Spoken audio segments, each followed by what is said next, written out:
بسم الله الرحمن الرحيم ياسين والقرآن الحكيم إنك لمن المرسلين على صراط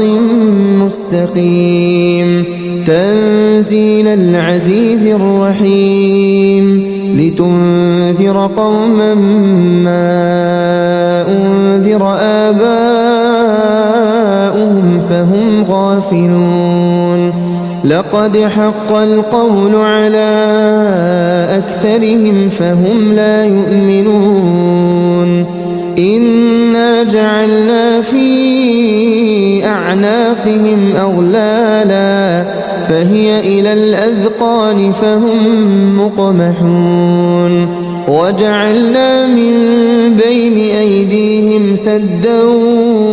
ومن خلفهم سدا فأغشيناهم فهم لا يبصرون وسواء عليهم أأنذرتهم أم لم تنذرهم لا يؤمنون إنما تنذر من اتبع الذكر وخشي الرحمن بالغيب فبشره بمغفرة وأجر كريم إنا نحن نحيي الموتى ونكتب ما قدموا وآثارهم وكل شيء أحصيناه في إمام مبين واضرب لهم مثلا أصحاب القرية إذ جاءها المرسلون إذ أرسلنا إليهم اثنين فكذبوهما فعززنا بثالث فقالوا إنا إليكم مرسلون قالوا ما أنتم إلا بشر مثلنا وما أنزل الرحمن من شيء إن أنتم إلا تكذبون قالوا ربنا يعلم إنا إليكم لمرسلون وما علينا إلا البلاغ المبين قالوا إنا تطيرنا بكم لئن لم تنتهوا لنرجمنكم وليمسنكم منا عذاب أليم قالوا طائركم معكم أئن ذكرتم بل أنتم قوم مسرفون وجاء من أقصى المدينة رجل يسعى قال يا قوم اتبعوا المرسلين اتبعوا من لا يسألكم أجرا وهم مهتدون وما لي لا أعبد الذي فطرني وإليه ترجعون أأتخذ من دونه آلهة إن يردني الرحمن بضر لا تغن عني شفاعتهم شيئا ولا ينقذون إني إذا لفي ضلال مبين إني آمنت بربكم فاسمعون قيل ادخل الجنة قال يا ليت قومي يعلمون بما غفر لي ربي وجعلني من المكرمين وما أنزلنا على قومه من بعده من جند من السماء وما كنا منزلين إن كانت إلا صيحة واحدة واحدة فإذا هم خامدون يا حسرة على العباد ما يأتيهم من رسول إلا كانوا به يستهزئون ألم يروا كم أهلكنا قبلهم من القرون أنهم إليهم لا يرجعون وإن كل لما جميع لدينا محضرون وآية لهم الأرض الميتة أحييناها وأخرجنا منها حبا فمنه يأكلون وجعلنا فيها جنات من نخيل وأعناب وفجرنا فيها من العيون ليأكلوا من ثمره وما عملته أيديهم أفلا يشكرون سبحان الذي خلق الأزواج كلها مما تنبت الأرض ومن أنفسهم ومما لا يعلمون وآية لهم الليل نسلخ منه النهار فإذا هم مظلمون والشمس تجري لمستقر لها ذلك تقدير العزيز العليم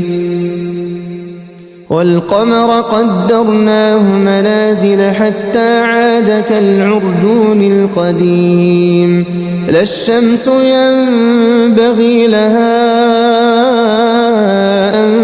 تدرك القمر ولا الليل سابق النهار وكل في فلك يسبحون وآية لهم أنا حملنا ذريتهم في الفلك المشحون وخلقنا لهم من مثله ما يركبون وإن نشأ نغرقهم فلا صريخ لهم ولا هم ينقذون إلا رحمة منا ومتاعا إلى حين وإذا قيل لهم اتقوا ما بين أيديكم وما خلفكم لعلكم ترحمون وما تأتيهم من آية من آيات ربهم إلا كانوا عنها معرضين وإذا قيل لهم أنفقوا مما رزقكم الله قال الذين كفروا للذين آمنوا أنطعم من لو يشاء الله أطعمه إن أنتم إلا في ضلال مبين ويقولون متى هذا الوعد إن كنتم صادقين ما ينظرون إلا صيحة واحدة تأخذهم وهم يخصمون فلا يستطيعون توصية ولا إلى أهلهم يرجعون ونفخ في الصور فإذا هم من الأجداث إلى ربهم ينسلون قالوا يا ويلنا من بعثنا من مرقدنا هذا ما وعد الرحمن وصدق المرسلون إن كانت إلا صيحة واحدة فإذا هم جميع لدينا محضرون فاليوم لا تظلم نفس شيئا ولا تجزون إلا ما كنتم تعملون إن أصحاب الجنة اليوم في شغل فاكهون هم وأزواجهم في ظلال على الأرائك متكئون لهم فيها فاكهة ولهم ما يدعون سلام قولا من رب رحيم وامتازوا اليوم أيها المجرمون ألم أعهد إليكم يا بني آدم ألا تعبدوا الشيطان إنه لكم عدو مبين وأن اعبدوني هذا صراط مستقيم ولقد أضل منكم جبلا كثيرا أفلم تكونوا تعقلون هذه جهنم التي كنتم توعدون اصلوها اليوم بما كنتم تكفرون اليوم نختم على أفواههم وتكلمنا أيديهم وتشهد أرجلهم بما كانوا يكسبون ولو نشاء لطمسنا على أعينهم فاستبقوا الصراط فأنى يبصرون ولو نشاء لمسخناهم على مكانتهم فما استطاعوا مضيا ولا يرجعون ومن نعمره ننكسه في الخلق أفلا يعقلون وما علمناه الشعر وما ينبغي له إن هو إلا ذكر وقرآن مبين لينذر من كان حيا ويحق القول على الكافرين أولم يروا أنا خلقنا لهم مما عملت أيدينا أنعاما فهم لها مالكون وذللناها لهم فمنها ركوبهم ومنها يأكلون ولهم فيها منافع ومشارب أفلا يشكرون واتخذوا من دون الله آلهة لعلهم ينصرون لا يستطيعون نصرهم وهم لهم جند محضرون فلا يحزنك قولهم إنا نعلم ما يسرون وما يعلنون أولم ير الإنسان أنا خلقناه من نطفة فإذا هو خصيم مبين وضرب لنا مثلا ونسي خلقه قال من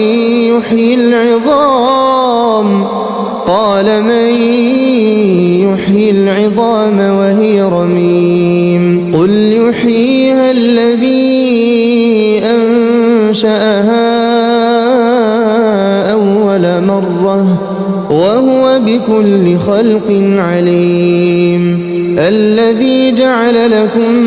من الشجر الأخضر نارا فإذا أنتم منه توقدون أوليس الذي خلق السماوات والأرض بقادر على أن يخلق مثلهم بلى وهو الخلاق العليم إنما أمره إذا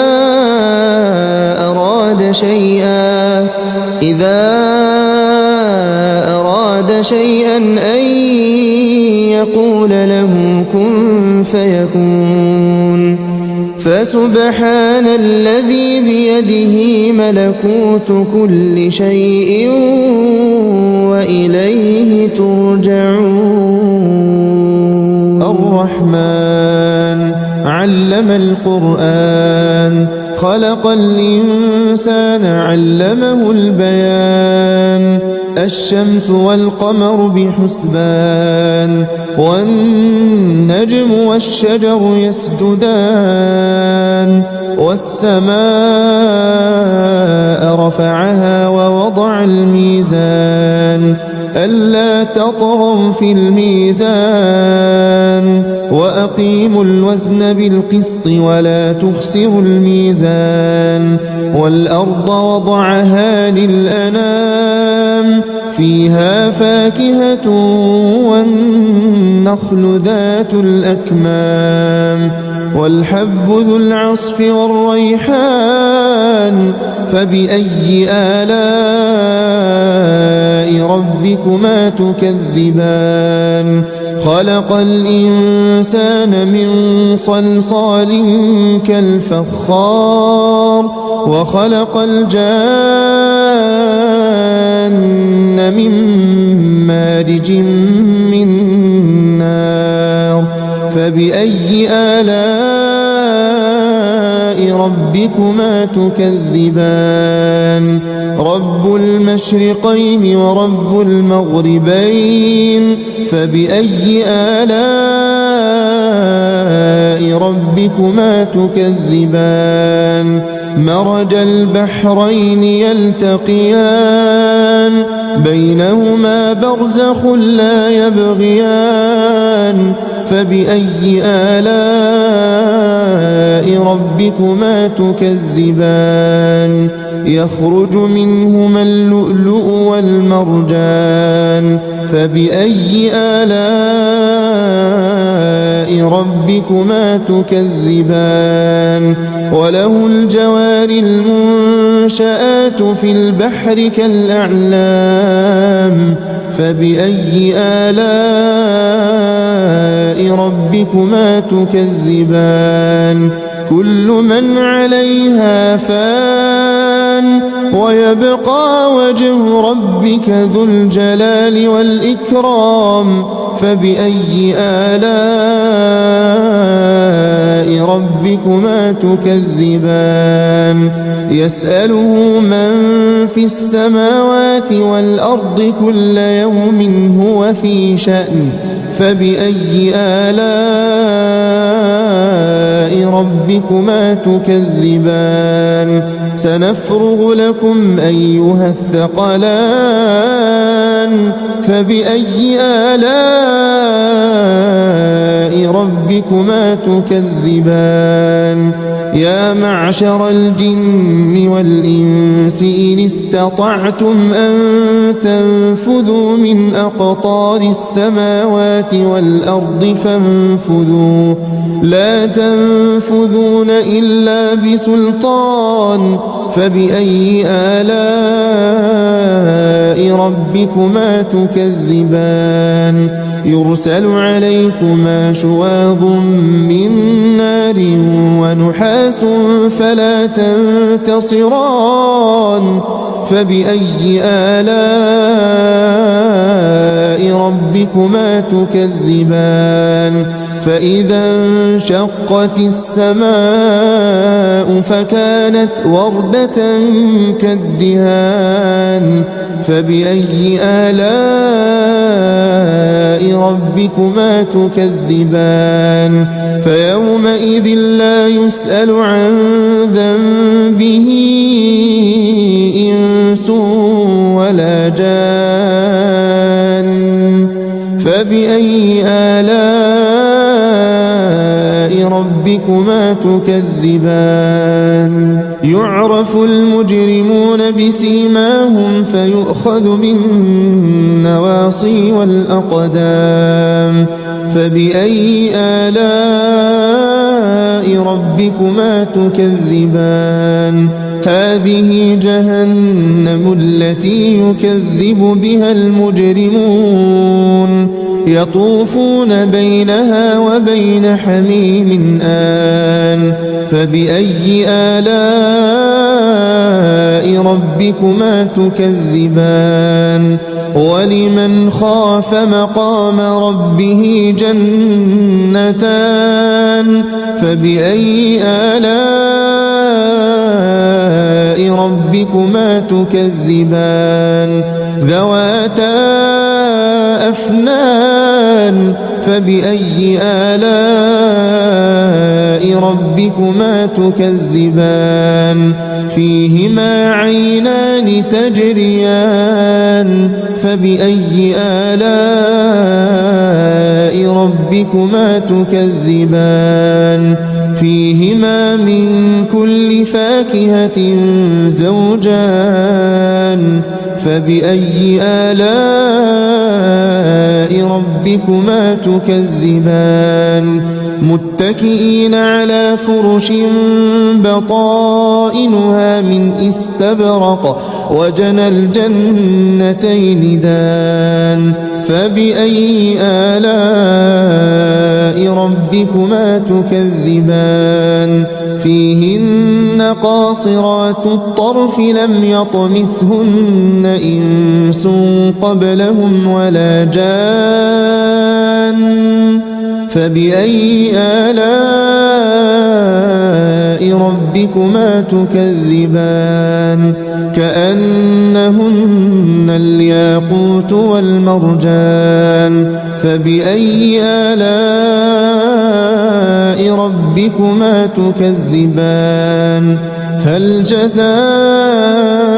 الإحسان إلا الإحسان فبأي آلاء ربكما تكذبان ومن دونهما جنتان فبأي آلاء ربكما تكذبان مدهامتان فبأي آلاء ربكما تكذبان فيهما عينان نضاختان فبأي آلاء ربكما تكذبان فيهما فاكهة ونخل ورمان فبأي آلاء ربكما تكذبان فيهن خيرات حسان فبأي آلاء ربكما تكذبان حور مقصورات في الخيام فبأي آلاء ربكما تكذبان لم يطمثهن إنس قبلهم ولا جان فبأي آلاء ربكما تكذبان متكئين على رفرف خضر وعبقري حسان فبأي آلاء ربكما تكذبان تبارك اسم ربك ذي الجلال والإكرام أعوذ بالله من الشيطان الرجيم بسم الله الرحمن الرحيم ياسين والقرآن الحكيم إنك لمن المرسلين على صراط مستقيم تنزيل العزيز الرحيم لتنذر قوما ما أنذر آباؤهم فهم غافلون لقد حق القول على أكثرهم فهم لا يؤمنون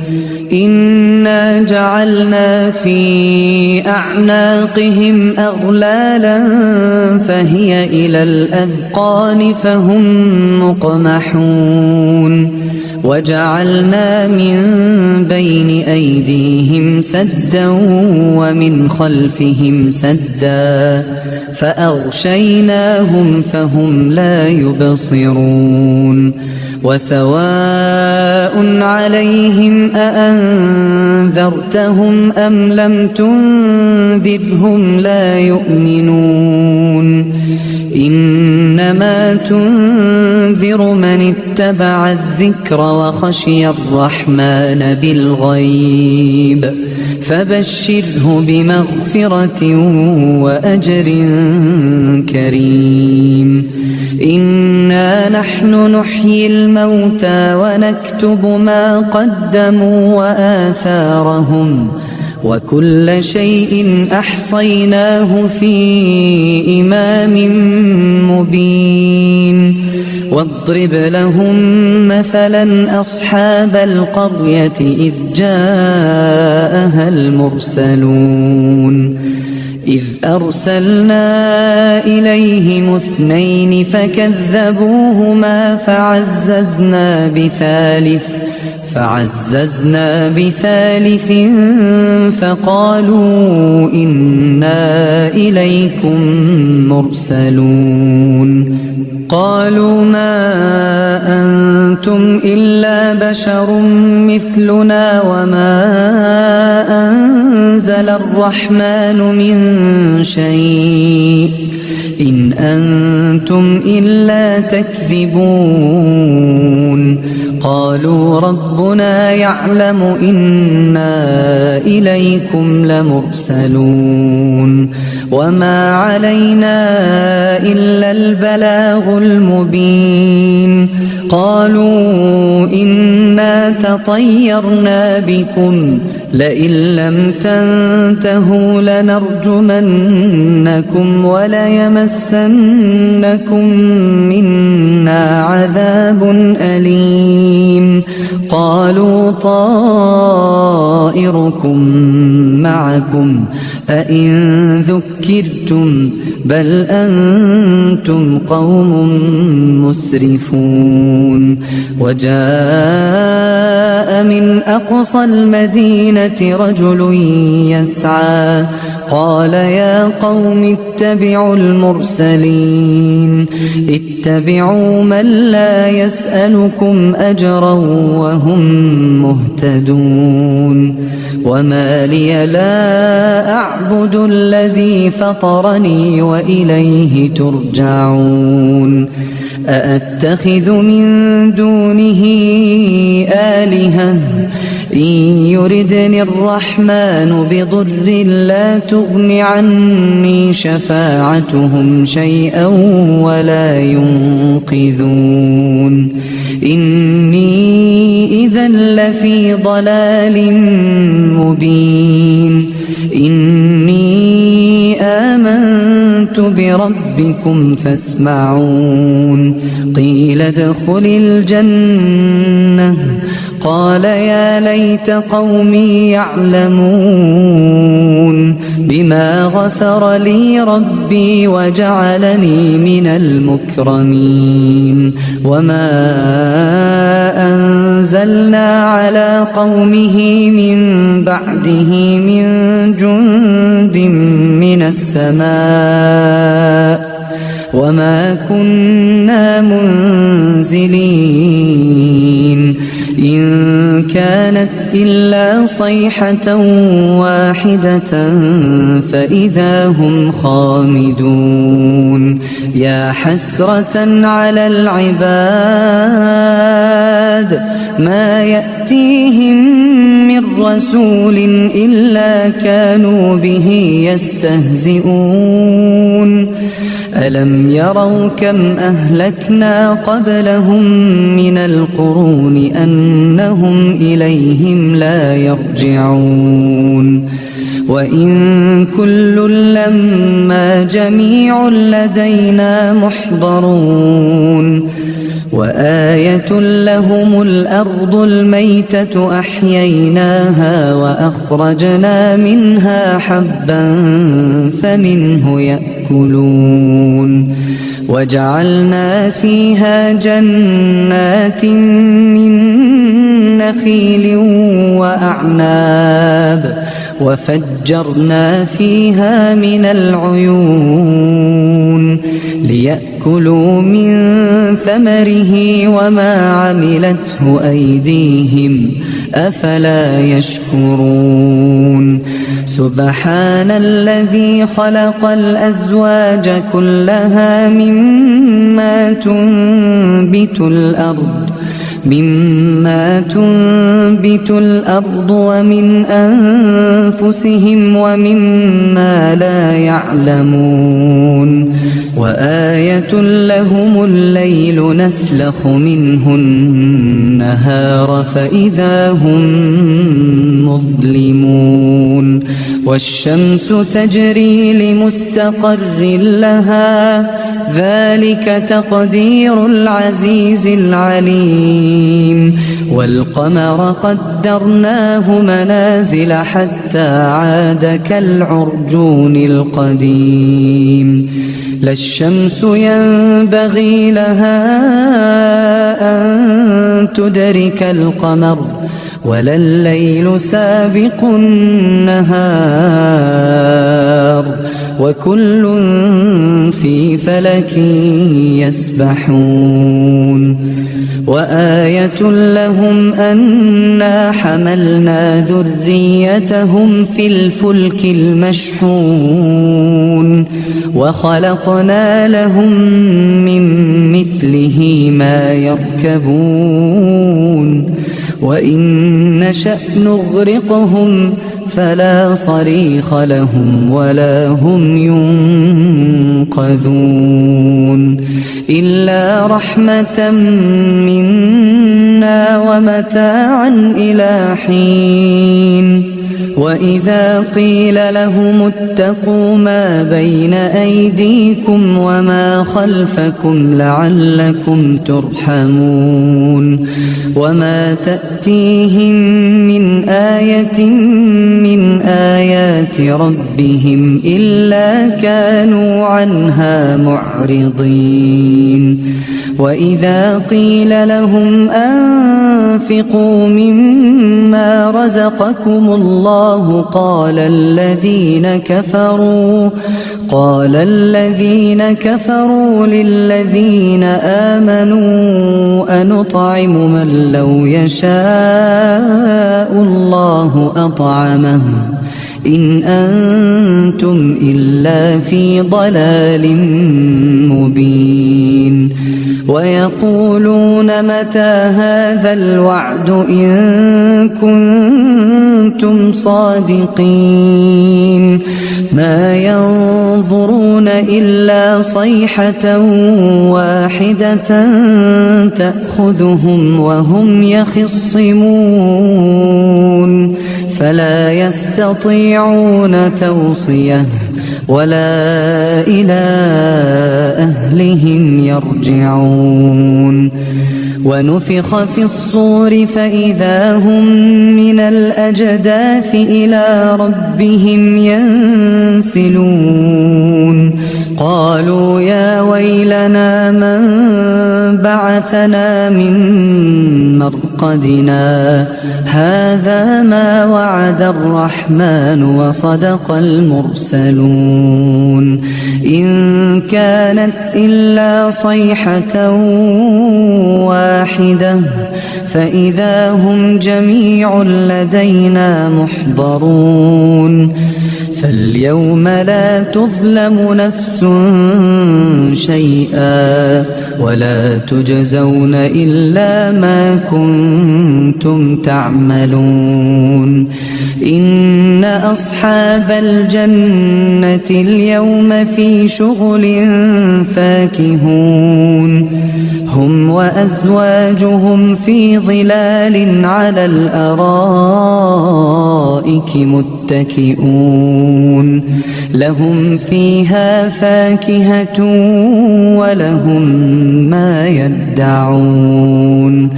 سلام قولا من رب رحيم وامتازوا اليوم أيها المجرمون ألم أعهد إليكم يا بني آدم ألا تعبدوا الشيطان إنه لكم عدو مبين وأن اعبدوني هذا صراط مستقيم ولقد أضل منكم جبلا كثيرا أفلم تكونوا تعقلون هذه جهنم التي كنتم توعدون اصلوها اليوم بما كنتم تكفرون اليوم نختم على أفواههم وتكلمنا أيديهم وتشهد أرجلهم بما كانوا يكسبون ولو نشاء لطمسنا على أعينهم فاستبقوا الصراط فأنى يبصرون ولو نشاء لمسخناهم على مكانتهم فما استطاعوا مضيا ولا يرجعون ومن نعمره ننكسه في الخلق أفلا يعقلون وما علمناه الشعر وما ينبغي له إن هو إلا ذكر وقرآن مبين لينذر من كان حيا ويحق القول على الكافرين أولم يروا أنا خلقنا لهم مما عملت أيدينا أنعاما فهم لها مالكون وذللناها لهم فمنها ركوبهم ومنها يأكلون ولهم فيها منافع ومشارب أفلا يشكرون واتخذوا من دون الله آلهة لعلهم ينصرون لا يستطيعون نصرهم وهم لهم جند محضرون فلا يحزنك قولهم إنا نعلم ما يسرون وما يعلنون أولم ير الإنسان أنا خلقناه من نطفة فإذا هو خصيم مبين وضرب لنا مثلا ونسي خلقه قال من يحيي العظام وهي رميم قل يحييها الذي أنشأها أول مرة وهو بكل خلق عليم الذي جعل لكم من الشجر الأخضر نارا فإذا أنتم منه توقدون أوليس الذي خلق السماوات والأرض بقادر على أن يخلق مثلهم بلى وهو الخلاق العليم إنما أمره إذا أراد شيئا أن يقول له كن فيكون فسبحان الذي بيده ملكوت كل شيء وإليه ترجعون.